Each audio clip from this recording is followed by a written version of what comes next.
Born and bred in Warrnambool, so I lived here all my life.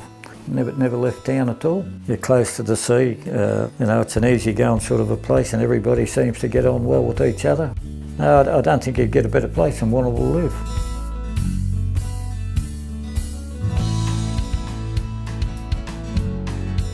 We've been in business just on 54 years now. We specialise in motor reconditioning. We're the only ones in town that do that type of work now. There's 8 fellas work there, so we're keeping a few employed. Well, Dad does have a very good work ethic. It's been a very successful business. There's no downtime, it's always full on, flat out. It's probably helped with the Greyhounds too because there's no lapse in the training of them or whatever, everything's done properly every day. Obviously that's rubbed off business and his favourite hobby, which is the Greyhounds. My father used to train dogs and used to give him a hand, and well, geez, I've probably been back in them good 55 years or more. Used to breed quite a few litters and race them and then sell them, and 400, 500. I've only got 5 dogs in work now, which is ample.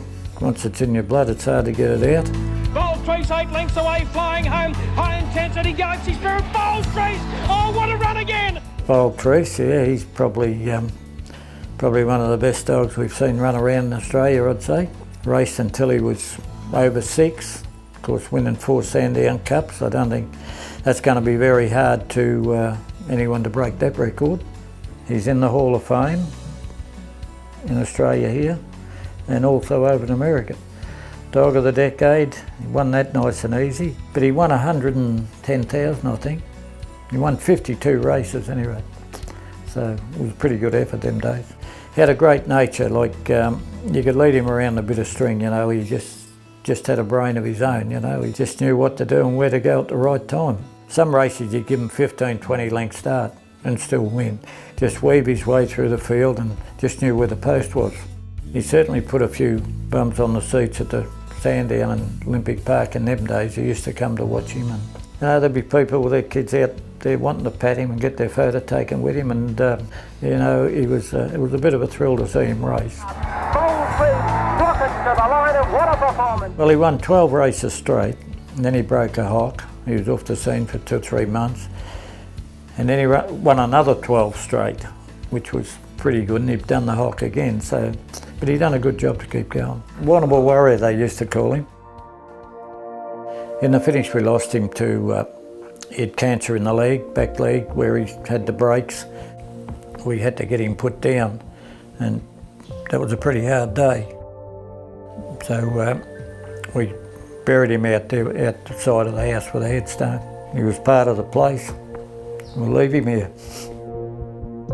Tough day, that one. As I say, he was part of the family. They named the bar up at Warrnambool, in honour of him, called the Bold Trees Bar. Well, I've had plenty to drink there, and it's pretty enjoyable sitting there, and people come up and look up, oh, you say, oh yeah, that's him. Warrnambool, the Greyhound Club there, well, they're going very well. They do help a lot of charities out, and it's always been a very good breeding ground for good greyhounds. We've got one in tonight called Ella Road. She's won 9 races, I think. She's a good little beginner, and it's over the 390, which you need a little bit of luck. There's a couple of good dogs in the race, but I expect her to jump out and run a pretty handy sort of a race tonight.